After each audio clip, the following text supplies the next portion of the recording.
So এই video presentation এইভাবে আপনারা ইনশাল্লাহ আমি আপনাদেরকে শেখাবো। আমার মনে হয় যে কম্পারেটিভ গভর্নমেন্টে আমি আপনাদেরকে অনেককেই পেয়েছি, এবং কম্পারেটিভ গভর্নমেন্টে মেবি আমি একটা ক্লাসে ম্যানুয়ালি কিছুক্ষণ দেখিয়েছিলাম যে how we can use the phrase, but actually it tax time to explain those thing, আমার ক্লাস টাইম নষ্ট হয়, সো এটা আসলে করা পসিবল আমার হয়নি। তো এইবার জিনিসটা অ্যাকচুয়ালি আমরা একটা সেশনেই যাচ্ছি, আমরা একটা সেশন নিব, সেই সেশনে আপনাদের আসাটা মেনলি এটাই বললাম। সেশনটা হবে কনভেনিয়েন্ট টাইম ওয়াইজে আমি আসছি, আমি ফ্রাইডেতে নিব, বিকজ কোনো ওয়ার্কিং ডেতে এখন থেকে আর আমরা মানে উইকেন্ডে আসলে আমাদের কোনো প্রোগ্রাম না রাখার আমরা প্ল্যান নিয়েছি ফ্রম আওয়ার ডিপার্টমেন্ট। তো এটা শনিবার রবিবারে যাবে না।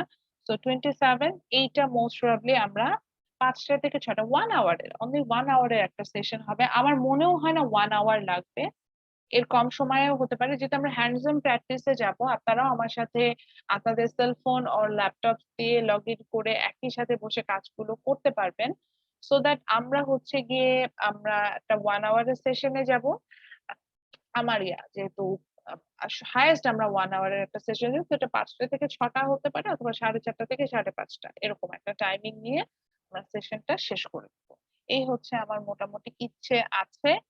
ইনশাল্লাহ নেক্সট ফ্রাইডে এটা হবে, এবং এটা আপনাদের জন্য ম্যান্ডেটরি। আমি ওখানে একটা গুগল ফর্ম শেয়ার করবো, যেখানে আপনারা আপনাদের ফিডব্যাক দিবেন, অ্যানোনিমাসলি ফিডব্যাক দিতে পারবেন, এবং আপনাদের অ্যাটেন্ডেন্সটা কাউন্ট করবো আমি। যেহেতু আমি বললাম, যেহেতু আমার কোর্সে ভিডিও প্রেজেন্টেশন আছে, আপনাকে এটা মেক করতে হবে, তো এটা আপনাদের শেখানোর জন্যই মেইনলি এই ট্রেনিং সেশনটা আমার এইভাবে ডিপার্টমেন্টের থ্রুতে অ্যারেঞ্জ করা। তো সেখানে আমার কোর্সের স্টুডেন্টরা থাকবে না, এটা হতে পারে না, ইটস ম্যান্ডেটরি, একদম কোনো এক্সকিউজ এখানে শোনা হবে না যে আমি এই কারণে বা ওই কারণে আসতে পারি নাই। অ্যাটলিস্ট যদি ইয়াও না হয়, অ্যাটলিস্ট থাকতে হবে এবং দেখতে হবে যে টুলস গুলো আমি কিভাবে করছি, বিকজ আমি এটা কোনো ভিডিও আপনাদেরকে, এটা কোনো ভিডিও আসবে না, অর্থাৎ এটা কোনো রেকর্ডিংস আপনারা পাবেন না, সো দ্যাট আপনাদেরকে কিন্তু এটা মেনটেন করতে হবে। That was the thing. এবার আসি আজকের ক্লাসে। So in last class, what we talk about? আচ্ছা রাব্বি বলেন, আমরা কিছু পড়েছিলাম লাস্ট ক্লাসে? জি মিস। কি কি পড়েছি বলেন তো একটু শুনি, মনে আছে নাকি? মনে নাই। আচ্ছা মনে নেই, কারোর মনে আছে? এরকম ক্লাসে কেউ আছে?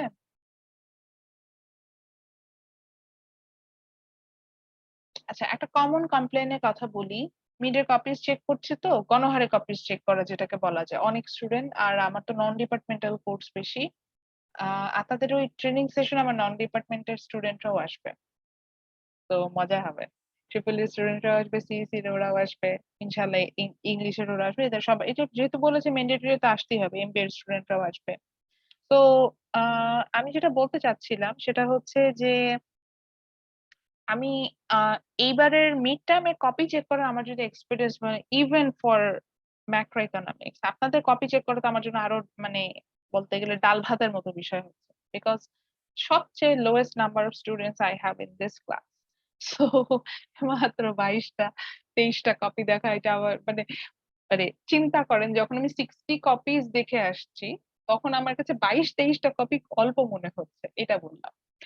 আচ্ছা, তো যেটা বলছিলাম, আহ খারাপ করার রেশিওটা বেশি, খারাপ করার রেশিও এন্ড হচ্ছে গিয়ে পোর মানে মার্কসটা বিলো দেন অ্যাভারেজ পাওয়ার রেশিওটা বেশি। আমাকে যদি বলেন মিডে আপনার রেজাল্টের রিফ্লেকশন কি, আমি এটাই বলবো যে maximum students goat less than average marks.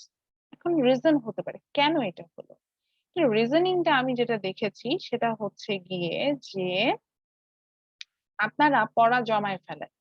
জমানোটা কিরকম, এই যে দেখেন আমার ক্লাসের, এই যে আমি এখন তো কথা বলছি, সুন্দর রেকর্ড হওয়া শুরু হচ্ছে, এই যে এখন আমাকে আবার রিপিটে যেতে হবে, যেহেতু আমি দেখলাম যে আমার স্টুডেন্টরা ভুলে গেছে, তো রিপিটেশনে আমি আসবো। আমার স্টুডেন্টদের, এটা আমার না, এটা প্রত্যেকটা কোর্সে এই জিনিসটা হচ্ছে, আমি জানি যে আমার ক্লাসের রেকর্ডেড ভার্সন আছে, তো আমি ইনস্ট্যান্ট স্টাডি করি না, আমি রেকর্ডেড ভার্সন আছে দেখে নিব, ওকে দেখে নিব, দেখে নিলেই বুঝবো, এরকম একটা বিষয়। দেখেন আমি যখন পড়াবো, ইনস্ট্যান্ট আপনি যতটা বুঝবেন, আমি যদি আপনাকে 100% দেওয়ার চেষ্টা করি, আপনি 100% কনসেন্ট্রেশন দেওয়ার পরও আপনার পক্ষে 100% নেওয়া সম্ভব না। ইভেন আমার পক্ষেও নেওয়া সম্ভব না। আমি তো লেকচার যদি শুনি, আমিও যদি দেখি, আমার পক্ষেও 100% নেওয়া সম্ভব না। আমি ইউটিউবে প্রচুর প্রচুর প্রচুর প্রচুর পেইন্টিংস এর ভিডিওস দেখি recent time to learn something. Believe me, আমি ওটা থেকে হাইয়েস্ট 10% শিখতে পারি। 10% শিখে টেকনিক্স গুলো অ্যাপ্লাই করি। তাহলে আমি ওদের মতো শিখতে পারলে একদম তো প্রো লেভেলের আর্টিস্ট হয়ে যেতাম। মানে শেখাটা যদি এতই ইজি হতো, আমি জাস্ট এটা বলছি। তো আমার এক্সপেরিয়েন্স এটা। এখন আপনি যখন আমার লাস্ট ক্লাসে মানি, আমরা খুব ইজি একটা, আমি বলছিলামই যে আমি যতগুলো চ্যাপ্টার পড়াবো, money is the most easiest chapter among them. যে টপিক গুলো নিয়ে পড়বো এগুলো খুবই ইজি। তো এই ইজি চ্যাপ্টার আপনি জমায় ফেলছেন, একইভাবে টাফ চ্যাপ্টার গুলো জমাবেন। তো আজকে যখন আমি পড়ছি, আমার মাথায় কিন্তু টপিকটা আছে। আমি যত ডিলে করতে থাকবো না, আমার আমার ব্রেইন থেকে না, এটা আমাদের ব্রেইনের সিস্টেম, আস্তে আস্তে ইনফরমেশন গুলো ইরেজ হয়ে যায়। লেটস টক অ্যাবাউট, আমি লাস্ট উইকে how to draw 3D cloud এরকম একটা ভিডিও দেখে শিখলাম। আমার সিস্টেম যেটা ছিল, শেখার সাথে সাথে ওইটাকে আমি ইয়া করি, মানে প্র্যাকটিস করি, নিজেই আঁকি। আমি করি নাই। মানে দেখেছে আলসামি লেগেছে। আর ওই যে বললাম প্রচুর কাজ থাকে, ওইটা জাস্ট আমার অ্যাকচুয়ালি বলা যায় যে it's my recreation or like my রেমেডির জন্য আমি এই কাজগুলো করছি। তো আমি ওটাকে অ্যাভয়েড করেছি। এইটার রেজাল্ট আমি কি পেলাম? যখন আমি নিজে একটা ছবির জন্য ক্লাউড আঁকতে যাচ্ছি, আমি দেখলাম আমি ভুলে গিয়েছি। অ্যান্ড আমি যেই 3D এফেক্টটা ছিল, 3D এফেক্টটা করতে পারলাম না। আমি খুবই ডিসঅ্যাপয়েন্টেড হয়ে গেলাম। পর্যায়ক্রমে ইটস মাই ফল্ট। বাট আমি খুব সুন্দর ট্রি আঁকতে পারি। মানে ট্রি এফেক্ট গুলো, এগুলো আবার পেইন্টিংস এ আমি খুব সুন্দর শিখেছি। এটা কিভাবে শিখলাম? ওই ট্রি আমি না একদমই করতে পারছিলাম না। সো কি হলো, ওই যখনই শিখছি সাথে সাথে আমি না প্র্যাকটিস করছি। আচ্ছা ওকে, আমি যদি লাইক চেরি ব্লসম চাই তখন আমি কিভাবে ড্র করব, আমি যদি জাস্ট লিফ চাই তাহলে কিভাবে ড্র করব, আমি উইন্টারের ভিউটা আনবো কিভাবে, সামারের ভিউটা আনবো কিভাবে, অটামের ভিউটা আনবো কিভাবে, আমি ডিফারেন্ট ডিফারেন্ট প্র্যাকটিস গুলো করেছি। তো then I have learn those. তো বিষয়টা এরকম যে আপনি যখন একটা পড়া সাথে সাথে করবেন, আপনি হচ্ছেন গিয়ে আজকে ধরেন আজকে পড়ালাম means আমি কিন্তু আজকে আপনার এক্সামও নিচ্ছি না। ইট ডাজন্ট মিন যে এখনই আমাকে অনেক কিছু পড়ে তারপরে হচ্ছে গিয়ে সেখানে আসতে হবে। একটু যদি গো থ্রু করি দেখবেন যে আমাদের এটা মনে থাকবে। আচ্ছা, এবং পড়াটা হচ্ছে গিয়ে এমন যে আমি যদি এখন এটাকে পড়ি, যত পড়বো আমার হচ্ছে গিয়ে তত এটা আহ আমার ব্রেইনে থাকবে। আজকে ক্লাসটা শেষ করলাম, আজকের পরেই যদি একটু কষ্ট করে আমরা বইটা গো থ্রু করি, দেখবেন যে আমি যা পড়িয়েছি অ্যাটলিস্ট তার 90% আপনার মনে আছে এবং এটা আপনি রিকল করতে পারছেন। কিছু শর্ট নোট করে রাখেন না, দেখবেন এটাই কাজে লাগবে। আমি বলি নাই যে একদম সব পড়ে ফেলেন না। এটাই আমাকে অনেকে জিজ্ঞাসা করে যে আমার পড়ার রেসিপি কি ছিল, আমার এইটা ছিল যে একটু একটু করে পড়ে রাখা, প্রতিদিন একটু করে পড়া, এরকম একটা বিষয় ছিল। তো একটু একটু করে পড়ে রাখবেন, দেখবেন যে পড়াটা জমে যাবে না। নাহলে ওই যে যেটা হয় যে পরীক্ষার আগে প্রত্যেকটা কোর্সের 12টা করে ক্লাস ক্লাস রেকর্ডিং বলে, ক্লাস রেকর্ডিং শুনতে হবে না। আমি তো অবাক হয়ে যে কিরে, ক্লাস রেকর্ডিং শোনার কি আছে, আমি তো ক্লাস করেছি। তো রেকর্ডিং শোনার তো কিছু নাই, ওই যে লেকচার জমিয়ে ফেলেছি। তো ক্লাস রেকর্ডিং গুলো শুনতে হবে, বুঝতে হবে, টিচার কি বলেছে সেগুলো শুনে সেখান থেকে আমি স্টাডি করার চেষ্টা করছি। That's why drastically the result collapse. আপনি আমার আমার কথাটা আজকে থেকে শুনেন, আমার কোর্সের জন্য না, প্রত্যেকটা কোর্সের জন্যই। কাজ শেষে ঠিক আছে, সাথে সাথে ভালো লাগে না, এই যে এত সুন্দর গ্লুমি একটা এনভায়রনমেন্ট, অবভিয়াসলি মনে হবে একটু এনজয় করি, এনজয়ও করে। After that when you get time go through it, একটু দেখি যে কি পড়ালো, দেখি তো এইচআরএম এ কি পড়ালো, বা ফাইন্যান্সে কি পড়ালো, বা ইকোনমিক্স এ কি পড়ালো, একটু বুঝি তো, জানি তো, শুনি তো। তারপরে হচ্ছে গিয়ে স্টাডি করতে, তারপরে হচ্ছে কি ওটা নিয়ে একটু একটু একটু নিজে নোট করে রাখি তো, দুই একটা লাইন লিখে রাখি তো, দেখবেন আপনার পড়াটা 90% হয়ে যায়। পরীক্ষার আগে এই প্রেশারটা আমাকে নিতে হবে। ওকে, so in last class actually we discussed about the easiest chapter in this book. It was about money. money, the price level, and inflation. That means in this chapter, we are talking about what is money, what are the functions of money, the classifications of money. Then we're going to talk about the price level and and for the inflation, that means to control the money market, we will talk about the different type of financial institute, which means bank and financial institute, অর্থাৎ যেটা ব্যাংকের মতো activities করে না সেগুলোকে বলছি। সেগুলো সম্পর্কে আমরা এখানে আসলে জানবো। আমার একটা কোর্স ছিল ফাইন্যান্সিয়াল মার্কেটস অ্যান্ড ইনস্টিটিউট, অনেকটা ওই চ্যাপ্টারে এই জিনিসগুলো আমি পড়তাম, বা আমি আপনাদেরকে বলেছিলাম যে আমরা কিছু ওপেন ইলেকটিভ কোর্স করবো যেটা আমাদের জন্য ম্যান্ডেটরি করতেই হবে। সেই কোর্স গুলোতেও কিন্তু এই চ্যাপ্টারটা আপনার একটা ফাউন্ডেশন কোর্স হিসেবে কাজ করবে। You will get to know a lot of things from there. So first, the thing we have learned from yesterday's class, that was what is money. So we find out money is a medium of exchange or medium of payment. So using which you can exchange any goods and services.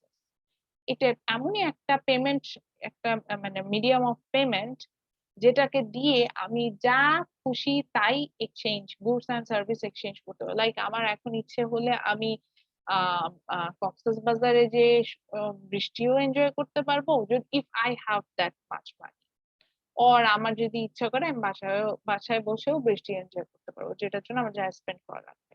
So এটা আমার up to me. তো মানি হচ্ছে এমন একটা জিনিস, সেটা দিয়ে যেকোনো good, obviously which is not tangible, that means আপনি এটাকে ভিজিবল করতে পারবেন, মেজার করতে পারবেন, সেটাকে যেমন এনজয় করতে পারবেন, in the same way non tangible টাইপের যে গুডস গুলো আছে সেটাকেও কিন্তু আমরা এনজয় করতে পারি ইউজিং দ্য মানি। আচ্ছা, এটা ছিল। তারপরে আমরা এটার কিছু ফাংশন দেখেছি।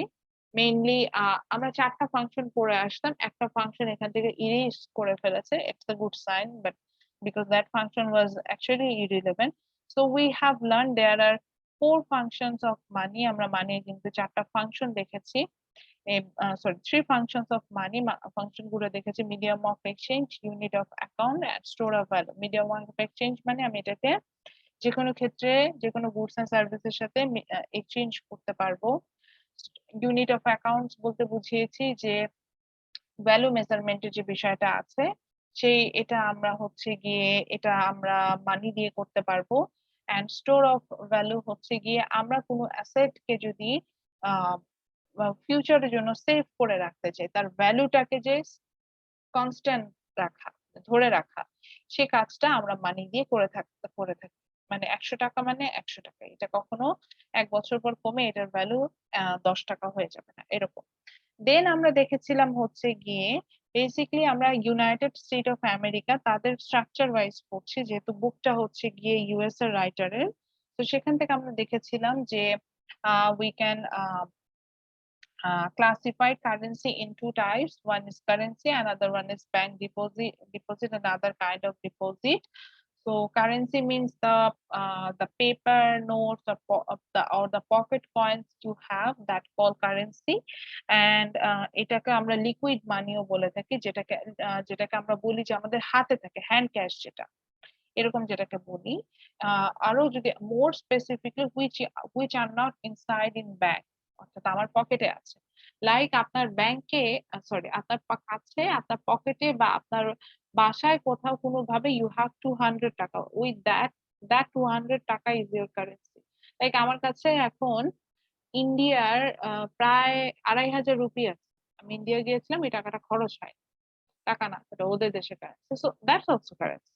ইট ডাজন্ট মিন যে এটা মানে আমার দেশে এটা হয়তো ইউজ হবে না, বাট ওটা কিন্তু কারেন্সি। আমি জাস্ট বলছি বোঝানোর জন্য, যেটা ব্যাংকে নাই, এটা আমার কাছে আছে, বা আমার কাছে ডলারও আছে। এটা কিন্তু কারেন্সি বলবো আমি এটাকে।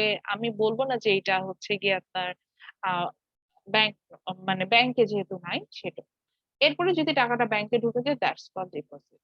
Sometimes for individual and businessmen, we deposit our asset, that means our that coins, that paper notes, or any form of asset to bank or any kind of financial institute. This kind of thing is called deposit.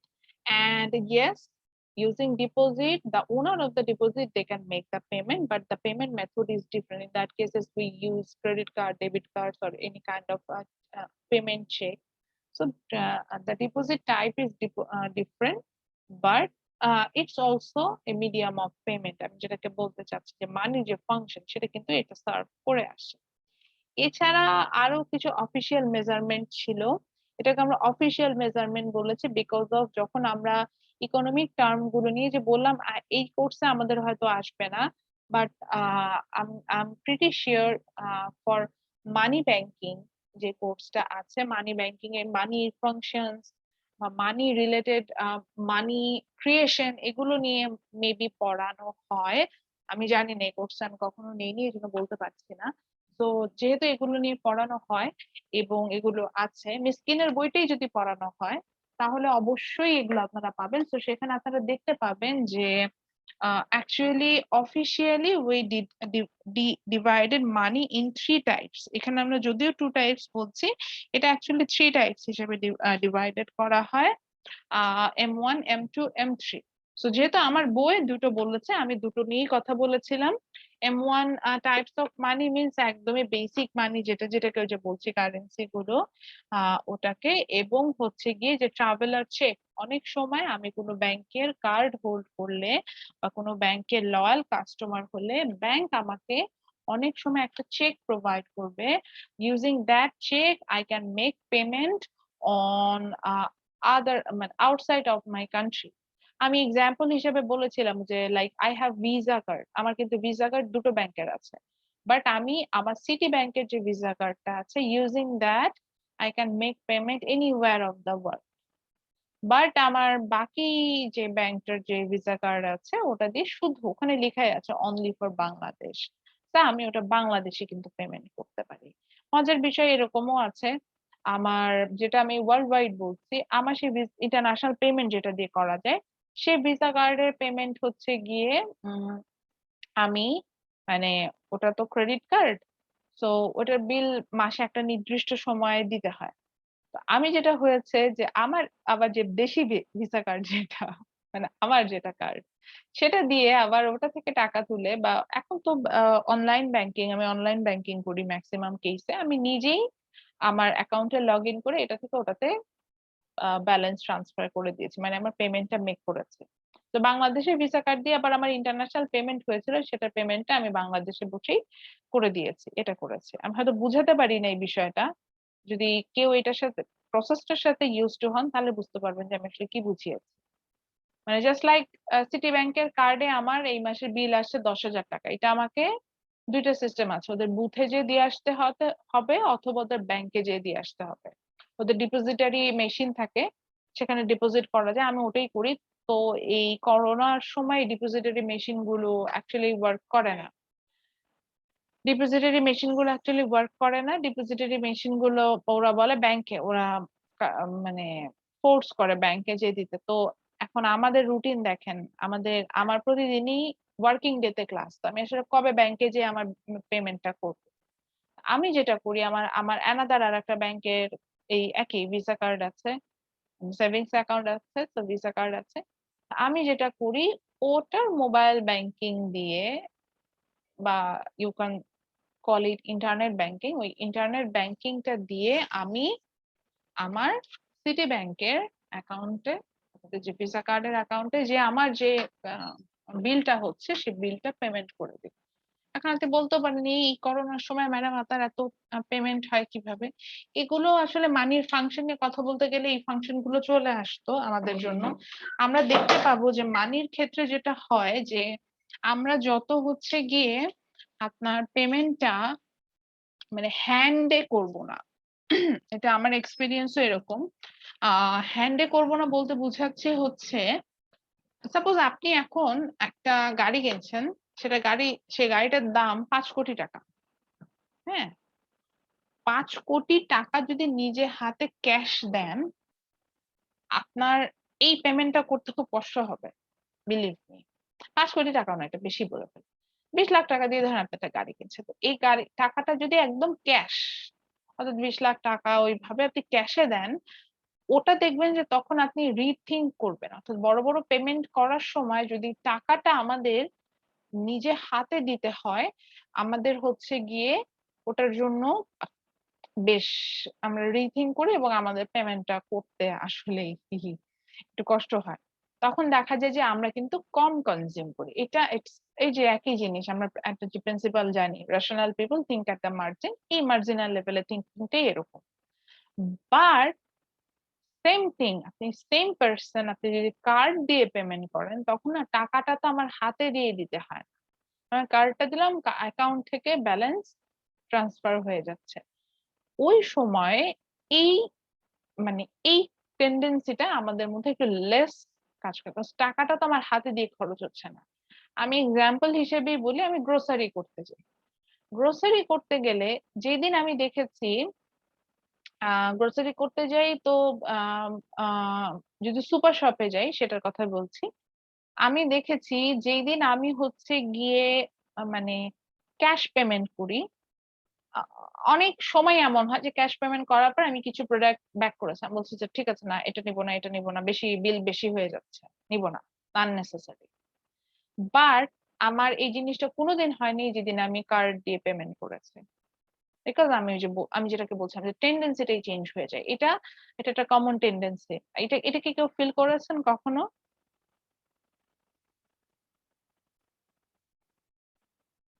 আমার কথা কি মানে কি সবাই ঘুমায় গেছেন, ঘুমায় আছেন? না ম্যাম। আচ্ছা, সো এই জিনিসটা কি ফিল করেছি আমরা যে টাকা মানে হাতে পেমেন্ট করলে যতটা খারাপ লাগে, কার্ড দিয়ে পেমেন্ট করলে অত খারাপ লাগে না, বা এরকম? কার্ডে তো আসলে কার্ডের থেকে যেমন আমরা তো বেশি মনে হয় ক্লাসে কেউ পেমেন্ট করি না ও কার্ড দিয়ে। আচ্ছা আচ্ছা আচ্ছা আচ্ছা, সরি সরি। তবে ম্যাম তাও বিকাশে যদি পেমেন্ট করলে এটা একটু বিকাশের ক্ষেত্রেও প্রযোজ্য, মানে হাতের হ্যাঁ, থেকে বিকাশে করলে একটু গায়ে কম লাগে। গায়ে কম লাগে, ইয়েস এক্স্যাক্টলি এই ওয়ার্ডটা বলতে পারেন, গায়ে কম লাগে। অর্থাৎ মনে হয় না যে আমি খুব বড় একটা পেমেন্ট আমরা করে ফেলছি। আচ্ছা, বিকাশের কথা যেহেতু আসলো, একই কথাই লাস্ট দিন পরে আমরা আসছিলাম যে actually M1 M2 are they really money? M1 is money, true, but M2 টা আসলে আমরা মানি হিসেবে ধরছি না, কারণ মানি যে দেন আদার্স যে ফর্ম গুলো আছে ইনক্লুডিং দ্য M1, সেটাকে আমরা M2 টাইপস অফ মানিতে নিয়ে আসছিলাম, যেখানে আমার M1 মানি ছিল, দেন দা টাইম ডিপোজিট গুলো ছিল, time deposit, saving deposit, mutual fund, এগুলো হচ্ছে কি আমার M2 টাইপস অফ মানিতে চলে আসছিল। এই বিষয়টা হয়েছিল। তো ফাইনালি আমরা যেটা নিয়ে স্টাডি করব এখানে, সেটা হচ্ছে গিয়ে যেটা আমরা বলেছিলাম, আমি বলেছিলাম যেটা নিজেরাই গো থ্রু করবেন। আমি এখান থেকে অবশ্যই কোশ্চেন করতে পারি, that is credit cards are not মানি। কেন ক্রেডিট কার্ডস মানি না, এটা নিজেরা পড়লে আমরা নিজেরা আসলে বুঝে যাব। সেম ওয়েতে আমি কিন্তু বলতে পারি না বিকাশ is money, bKash are not মানি। ঠিক আছে, আমরা ক্রেডিট কার্ডকে একটা payment method, it's a means of payment, একটা পেমেন্টের একটা জাস্ট একটা মেথড। আমি একটা একটা উপায়ে পেমেন্ট করছি, সোজা বাংলায় যেটাকে বলা যায়। But it doesn't mean it's money, মানে যে পকেট যে পেপার নোটস আমি যেটাকে বলছি সেটা না। তো এটা কিন্তু মানি না, এটা একটা খুব ইম্পর্টেন্ট কোশ্চেন। ওকে, সো নাও টুডেস ক্লাস আমি দেখেন এটা বুঝাতে যে কতগুলো জায়গা আমাদের শেষ হয়ে গেল। এখন আসি কোশ্চেন গুলো কিভাবে করব, এটা রিভিউ কোশ্চেন চাই স্টুডেন্ট আমার কাছে, সেই জন্যই বলছি আমরা নর্মালি রিভিউ কোশ্চেন গুলো করি, বা আমি অনেক ক্ষেত্রেই কোশ্চেন মেক করার সময় যে যে রিভিউ কোশ্চেন গুলো গো থ্রু করে এখান থেকে আইডিয়াস নেই। সেখান থেকে দেখবেন যে আপনি কিছু পেয়া পাবেন। যেমন একটা কোশ্চেন আছে যে হোয়াট মেক্স সামথিং মানি। এখন কথাটা একটু ঘুরিয়ে বলেছে, what makes something money, which means when it fulfills the functions, that three function, it will make it money. তো এই যে তারপরে কোশ্চেনটা আসে, what are the function does money perform, function গুলো কি? does you do you why do you think pack of chewing gum doesn't serve as money? একটা একটা চুইং গামের প্যাকেট কেন মানি হিসেবে সার্ভ করতে পারে না? Because it doesn't have those three function. Simple answer. তো এখান থেকে দেখবেন যে আমরা কিন্তু রিভিউ কোশ্চেন গুলো মানে এগুলো একটু গো থ্রু করবো, স্পেশালি যখন আমরা ফাইনালের জন্য পড়বো, বা কোশ্চেন প্যাটার্ন গুলো কেমন হয় আমাকে প্রশ্ন করেন, আমি তো যেহেতু কোনো সাজেশন দিই না, তো কোশ্চেন প্যাটার্ন গুলো যদি আমরা বুঝতে চাই, আমরা যদি এই জায়গাটা দেখি তাহলে হচ্ছে গিয়ে আমরা দেখব যে আমরা অ্যান্সার গুলো পাবো। আমরা আমরা আসলে বুঝতে পারবো যে আসলে কোশ্চেন গুলো কিভাবে হচ্ছে আমাদের। আমি সেটাই বলতে চাচ্ছিলাম। ম্যাম, হোয়াট মেক্স সামথিং মানে এটা কি মানে ক্যারেক্টারিস্টিক্স গুলো আমরা হুম, বলবো, হুম, মানে হুম, কি হুম, কি হুম। কোয়ালিফিকেশন থাকলে সেটা মানেই আমরা ধরবো। হ্যাঁ, ওটা ধরবেন, ওটা নিয়ে বললেই হলো।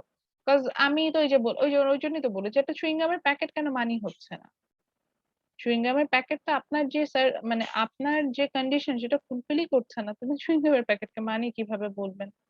বিষয়টা অনেকটা সেরকম যে আ এটা কি মিডিয়াম অফ এক্সচেঞ্জ? অর্থাৎ আমি এখন সাপোজ আলু কিনতে গেলাম। এখন এই গ্রোসারিতে যেয়ে দিয়ে দিলাম ১০ প্যাকেট চুইং গাম দিয়ে বললাম এটার দাম ওই আলুর সমান দেন। দিবে আমাকে?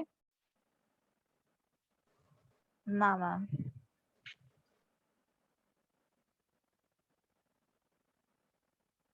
আচ্ছা। সো এটাই এরকম এভাবে আমরা একটু স্টাডি করলে আমরা জিনিসগুলো পাবো। এটা খুব ডিফিকাল্ট না যেটাকে বলছিলাম।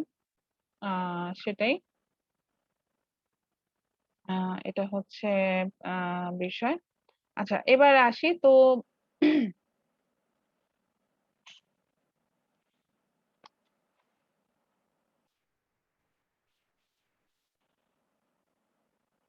আজকে আমরা যেটা নিয়ে স্টাডি করার বিষয় ছিল যে আমরা যে ডিপোজিটরি ইনস্টিটিউট গুলো নিয়ে স্টাডি করব। যেখানে হচ্ছে গিয়ে আমরা আ যেটাকে বলা যায় যে ডিপোজিটরি এই যেখানে আমরা মানিটাকে ডিপোজিট করে রাখতে পারি বেসিক্যালি আমরা সেটা নিয়ে আসলে আ এখানে ডিসকাস করব সেটাই বলতে চাচ্ছিলাম। এই জিনিসটা এখানে আমরা আসবে। আমরা এটা দেখব। এরপরে হচ্ছে গিয়ে আমরা কমার্শিয়াল ব্যাংক অ্যান্ড সেন্ট্রাল ব্যাংকের ফাংশনটা সম্পর্কে জানবো। দেন আমরা অ্যাকচুয়ালি শেষ করে দেব। চ্যাপ্টারটা শেষ। এটাই। এখন দেখি আজকে শেষ করে দিতে পারলে তো ভালো, নাহলে নেক্সট ক্লাসে আমাদের একটু হলেও টানতে হবে। So first the thing you will get to know that is what is depository unit. একদম বইয়ের ডেফিনিশনটাতে যাই। বইয়ের ডেফিনিশনটাই আমি এখানে প্রেফার করি। তো বইয়ে বলছে যে এ ডিপোজিটরি ইউনিট ইজ এ আমি দেখবেন যে হাইলাইট করে দিই যাতে আমাদের দেখতেও সুবিধা হয়, বুঝতেও সুবিধা হয় যখন আমরা বাসায় আছি। তো কি বলছে দেখেন বলছে যে এই depository unit is a financial firm that takes deposit from household and firms, which means they take deposit both from consumer and producer. Because household means actually that they are the consumer part, and firms means they are actually the producer part. And those deposit are components of M1 and M2.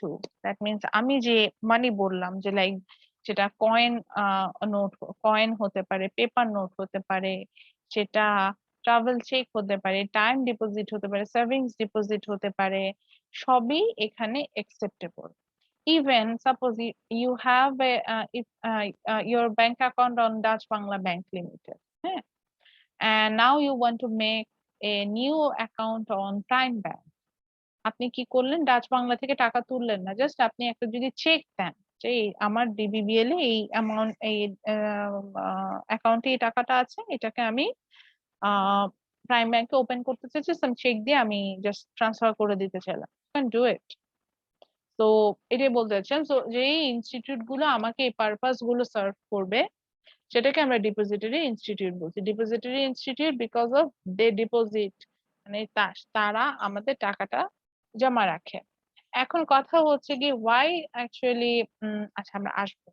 নাও এটা আসবো। What depository units actually do এটা আসবো।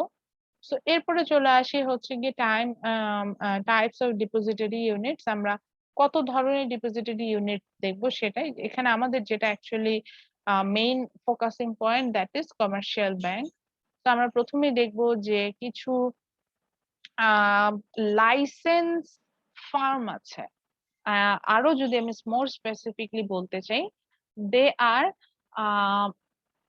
দে আর licence financial institute. তাদের একটা তাদের ক্ষমতা আছে বা তাদেরকে গভর্নমেন্ট একটা কন্ডিশন, তুমি এই কন্ডিশন ফুলফিল করলে তুমি ধরো ডিপোজিট করতে পারবে, এরকম টাইপস এর বিষয় এরকম বলা আছে। এরকম কিছু ইনস্টিটিউট আছে, সেটাকে আমরা বলে থাকছি হচ্ছে কমার্শিয়াল ব্যাংক, এবং এটারও কিছু ফাংশন আছে যে সেটা ও কিন্তু সার্ভ করবে। তো যখন এগুলো সে সার্ভ করে আসবে তখন সেটাকে আমরা কিন্তু কমার্শিয়াল ব্যাংক বলে থাকছি। যেমন কি বইয়ে বলছে যে বলছে a commercial bank is a firm that is licensed to receive deposit and make loans, which means these two is the basic function of a bank. আমি যখন হচ্ছে গিয়ে ভাইবা নেই, স্পেশালি ইয়ার জন্য, ওটাকে যেটাকে বলে যে ইন্টার্নশিপের ভাইবা, আমার একটা খুব কমন কোশ্চেন থাকে যে what are the function of commercial bank. তো কমার্শিয়াল ব্যাংক আসলে করেটা কি? টাকা নেয় আর টাকা ধার দেয়, এই কাজই করে, এটাই বলছে। যে এমন একটা ফার্ম যার লাইসেন্স আছে এবং টাকা নিতেও পারবে, টাকা ধারও দিতে পারবে, ওর সেই ক্ষমতাটা আমি দিয়ে দিলাম, তখন সেটাকে আমি কমার্শিয়াল ব্যাংক বলবো। এবং in 2007 there are 7,000 banks, they are operated in US। হ্যাঁ, এরকম একটা বিষয় ছিল, এটা তারা বলছে এক্সাম্পল হিসেবে। আচ্ছা, থ্রিফট ইনস্টিটিউট যেটাকে বোঝাচ্ছে যে they are actually savings and loan associate এরকম, বা ক্রেডিট ইউনিয়ন সেটাকে আমি বলছি। So savings and loan associate বলতে বোঝাচ্ছে যে এদের কাজ মানে ডিপোজিটরি ইনস্টিটিউটের মতো না, এরা দে আর কাইন্ড অফ লিজিং। এরা লোন প্রোভাইড করে, home loan, commercial loan, personal loan, এই ধরনের লোন গুলা মেইনলি তারা প্রোভাইড করে থাকে। এটা তাদের মেইন অ্যাক্টিভিটিস হয়। এবং তাদের সেভিংসটা আসে হচ্ছে গিয়ে, সেই সেভিংস এর কন্ডিশনটা মানে এখানে তারা যে ডিপোজিটটা করে থাকে সেটা টোটালি একটু ডিফারেন্ট হয়।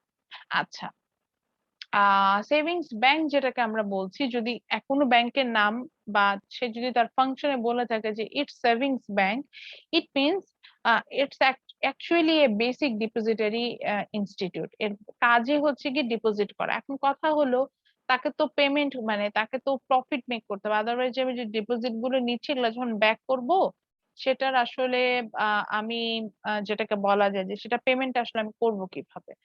ইন দ্যাট কেসেস মোস্টলি তারা হোম পারচেজ লোন গুলো প্রোভাইড করে। আচ্ছা, আমি এই এক্সাম্পল গুলো দিচ্ছি অ্যাকর্ডিং টু ইউএসএ। আবারও বলছি, in Bangladesh the concepts are different. Okay, let's talk about credit union. Credit union আমার একটু কম আইডিয়া আছে ক্রেডিট ইউনিয়ন নিয়ে। তো আমার কাছে আমি যতটুকু বুঝি, it's a economic group. That means এর মধ্যে কিছু ফার্ম থাকবে, মানে একটা দুটো না, বেশ কিছু ফার্ম থাকবে। দে আর obviously they are depository institute, but they act as a group। সেই গ্রুপে তারা যেটা হয় যে সেই গ্রুপের মধ্যে তাদের ডিপোজিট গুলো এক্সচেঞ্জ হচ্ছে কোনো কারণে, বা লোন গুলো এক্সচেঞ্জ হচ্ছে কোনো কারণে, এইভাবে তারা পারপাসটা সার্ভ করে। হুইচ মিনস ধরে নিলাম যে ABC তিনটা ব্যাংক তারা একটা ক্রেডিট ইউনিয়ন মেক করলো। এখন A and B ব্যাংকের কাছে এনাফ ডিপোজিট আছে, বাট সি ব্যাংকের কাছে নাই। তখন দেখা যাবে যে এ এন্ড বি সি ব্যাংককে হেল্প করবে ডিপোজিট মানে টাকাটা দিয়ে। আবার ধরেন সি ব্যাংকের কাছে এমন অ্যামাউন্টের একটা লোন আসছে যেটা সি ব্যাংক দিতে পারছে না, যেহেতু সি ব্যাংকে সে পরিমাণ ডিপোজিট নাই।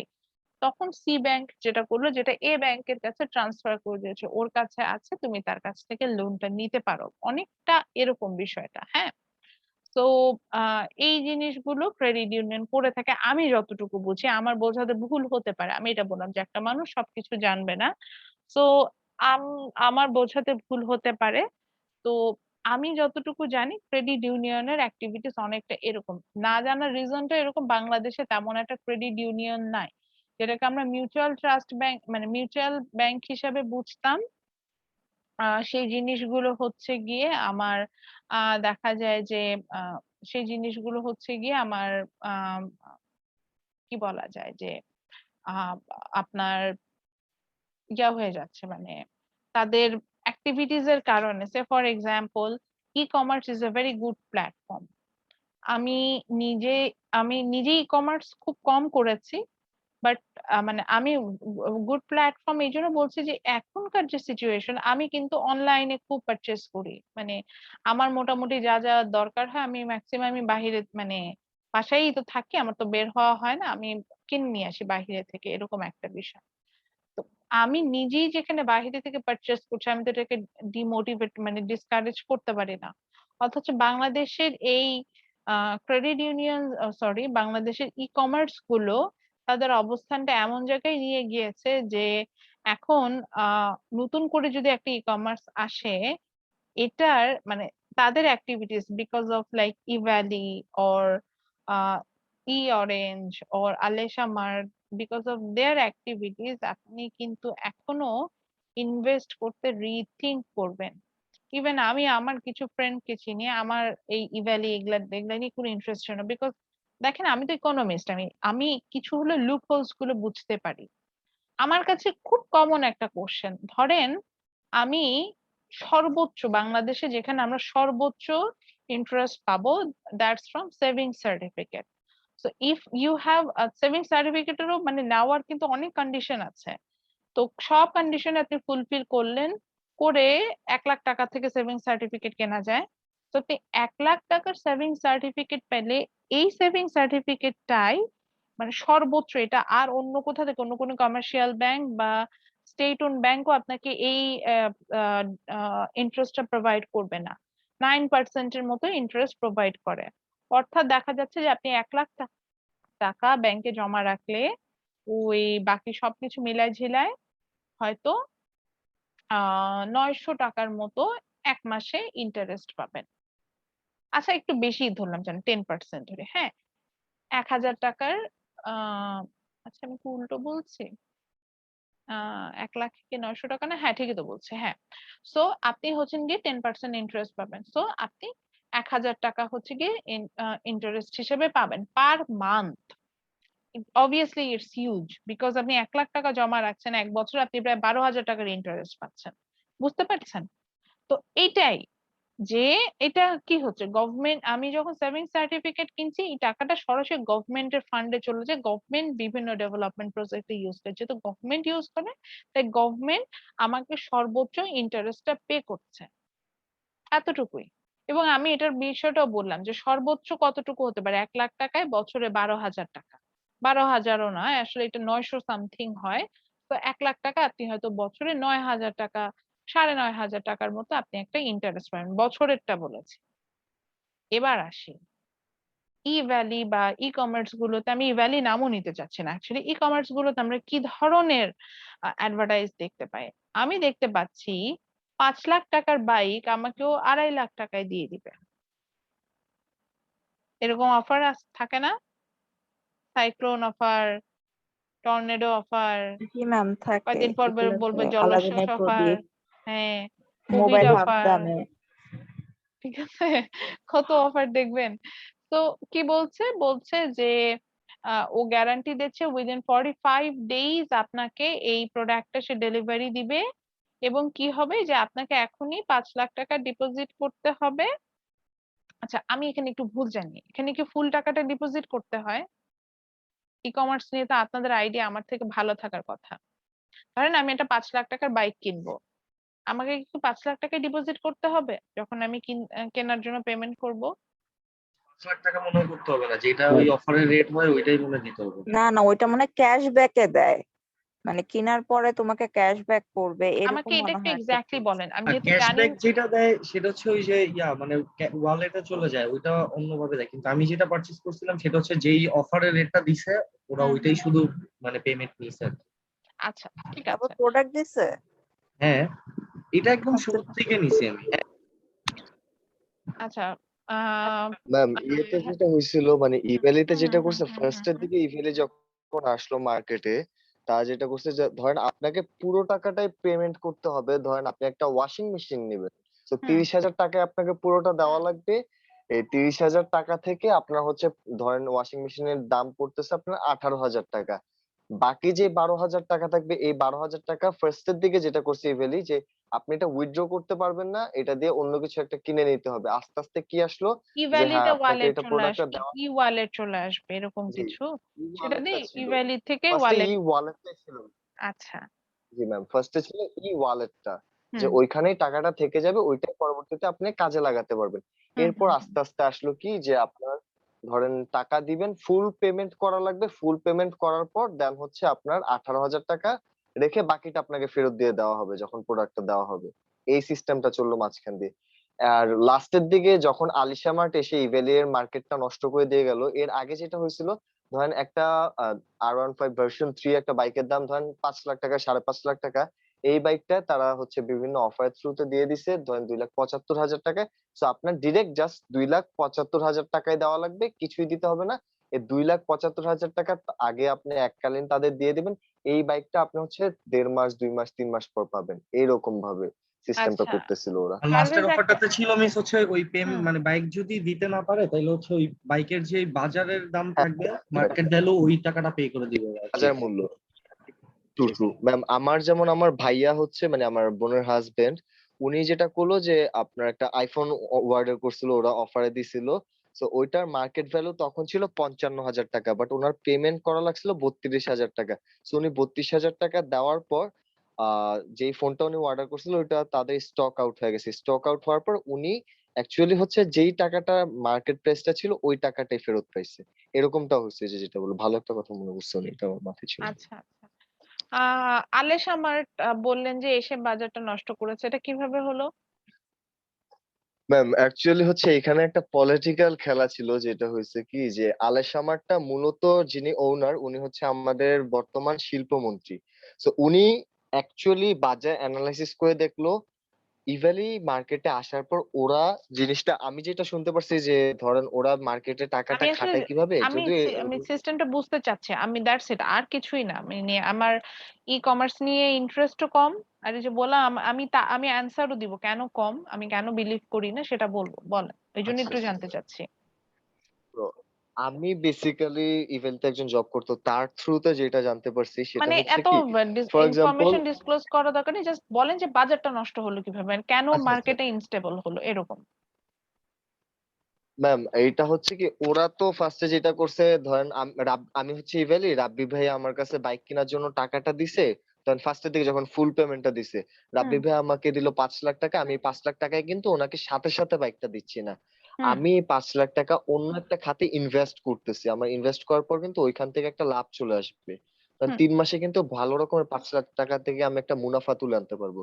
সো এইটা আনার পর যখন দেখবো আমার ভালো একটা প্রফিট হয়েছে, তখন আমি ওই টাকাটা আমার কাছে রেখে ওনার বাইকের দামটা নিয়ে আহ ওনাকে বাইকটা দেবো। আর ইভেনচুয়ালি ওরা আরেকটা যে কাজ করছে, যে ইভেলি বিভিন্ন যেই ধরেন আপনার ইয়ামাহার বাইক কোম্পানি অথবা যেই বাইক কোম্পানি যে কোনো প্রোডাক্টই আছে, তারা হচ্ছে এটা হোলসেলে একদম সরাসরি কোম্পানির কাছে চলে গেছে। সো মধ্যস্বত্ব ভোগীর যে টাকাটা আছে ওইটাও একে তো বাইচা গেছে। তার থেকে বড় কথা হচ্ছে আপনার একসাথে তারা অনেক কিছু মানে অনেকগুলো প্রোডাক্ট একসাথে অর্ডার করছে, তো এই জন্য নাকি তাদের একটু ডিস্ট্রিবিউশন প্রাইসটা কমে আসছিল। সো এই আচ্ছা জিনিসটা আলিশামার যখন দেখতে পারলো মার্কেটে, সো তখন আস্তে আস্তে হচ্ছে পলিটিক্যাল বিভিন্ন প্যাচে ফালায় তারা টাকা মাইরা দেয়, এই সেই ডেস্টিনির মতো মানে বিভিন্ন একটা মার্কেটে রিউমার ছড়ালো। রিউমার ছড়ানোর পর আস্তে আস্তে তারা ইভেলের মার্কেটটা সরিয়ে আলিশামার্ট নতুন করে আসলো। নতুন করে এসে এখন তারা হচ্ছে তারাও বিভিন্ন অফার দিচ্ছে, যেমন বীরাঙ্গনাদের জন্য মুক্তিযোদ্ধাদের জন্য আলিশা কার্ড দিচ্ছে, যেটা 50% ডিসকাউন্ট পাবেন। মানে যেমনটা ইভ্যালি করছিল, একটা ধরেন ওয়াশিং মেশিন আপনার 30,000 হলে 15,000-এ পাবে, যদি সে হয় মুক্তিযোদ্ধা অথবা বীরাঙ্গনা। মানে এরকম বিভিন্ন সেক্টরে তারা হচ্ছে তাদের কাস্টমার গুলোকে ফেলছে। সো এই জিনিসটার জন্য আস্তে আস্তে তারা ইভেলিকে চাপে ফেলে দিয়ে নিজের ওই মার্কেটটা ধরে নিল। আর এই সেন্সে দেখা গেছে যমুনার কাছে হচ্ছে আবার ইভেলি আস্তে আস্তে বিক্রি হয়ে গেল। যমুনা এখন তাদের বলছে ইভেলি অলমোস্ট 2,000 কোটি টাকার মতো নাকি এখন ঋণে আছে। তো এর মধ্যে 1,000 কোটি টাকা বলছে যমুনা কোম্পানি তাদের দিবে, এর মধ্যে 200 কোটি টাকা অলরেডি দিয়ে দিছে। সো এরকম একটা পলিটিক্যাল চালও চলছে অনলাইন বিজনেসটা নিয়ে। বাংলাদেশ তো ম্যাম এনিথিং ক্যান হ্যাপেন। আচ্ছা ঠিক আছে, অনেক কিছু জানলাম।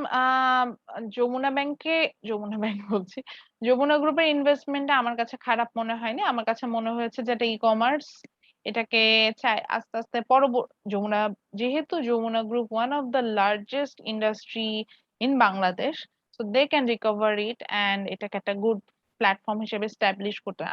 I took it as a positive sign. একদম অফ হয়ে যাওয়ার থেকে এন্ড অলসো জিনিসটাকে। দে আর বলেন। বর্তমানে ম্যাম সাউথ এশিয়ার মধ্যে যমুনা হচ্ছে ইলেকট্রনিক্যাল দিক দিয়ে একটু লিডিং এ আছে নাকি, যেটা শুনলাম যে টপ 5 এর মধ্যে সাউথ এশিয়ার মধ্যে নাকি যমুনা আছে না, একমাত্র। মোস্ট প্রবাবলি ওয়ালটন আছে, যমুনা না। ওয়ালটন ওয়ালটন ওয়ালটন বেশ যমুনা ভালো এই করছে। দুইটার একটা আছে বুঝতেছো। হ্যাঁ, শাহাদাত হ্যান্ড রেজ করেছেন, বলেন স্যার। ম্যাম প্রেজেন্ট কি নেওয়া হয়ে গেছে? বুঝি নাই। প্রেজেন্ট কি নেওয়া হয়ে গেছে? না না, অ্যাটেন্ডেন্স নেইনি এখনো। গিভ নিতে আমাকে বাইরে যেতে হবে। ও আচ্ছা, ঠিক আছে, নিতে পারেন। ও ক্লাস টাইমও শেষ হয়ে আসে। আচ্ছা, ক্লাস শেষ করে দিই, নেক্সট ক্লাসে আমরা এটাতে যাব। তো আমার কাছে যে কারণে হচ্ছে গিয়ে আমি আসলে ই-কমার্সটার বা ইনভেস্টমেন্টে আমার কিছুটা ডাউট ছিল, বা আমি ওই যে যেটাকে আপনাকে বললাম যে পরবর্তীতে ইনভেস্টমেন্ট গুলো নিয়ে বা এগুলো নিয়ে আমি চিন্তা করেছি, সেটা হচ্ছে যে সর্বোচ্চ যেটা আমি বললাম যে আমি প্রফিট পাচ্ছি সেটা হচ্ছে ফ্রম গভর্নমেন্ট ডিপোজিট বা সেভিংস সার্টিফিকেট। সেটাতে যদি আমি একটা বছরে ধরলাম 10,000 টাকাই দেওয়া হয়, সেখানে একটা ই-কমার্স আমাকে কিভাবে আমার টাকাটা মানে আমি দিলাম 2 লাখ টাকা, আমাকে 2 মাস পরে দিয়ে দিবে 4 লাখ টাকা। মানে বুঝতে পারছেন, পুরো ডাবল প্রফিট এত অল্প সময়ে কিভাবে তারা করে আসবে। এই বিষয়টা নিয়ে আমার যথেষ্ট কনফিউশন ছিল। যথেষ্ট মানে কনফিউশনটা একটু বেশি মাত্রায় ছিল। এই কারণে মানে প্রফিট মেকিং এর তো একটা বিষয় আছে, প্রফিট মেকিং মানে মানিটা যেভাবে মেক হয়ে আসে, তো এই জিনিসগুলো নিয়ে তো কিছুটা হলেও আইডিয়া আছে।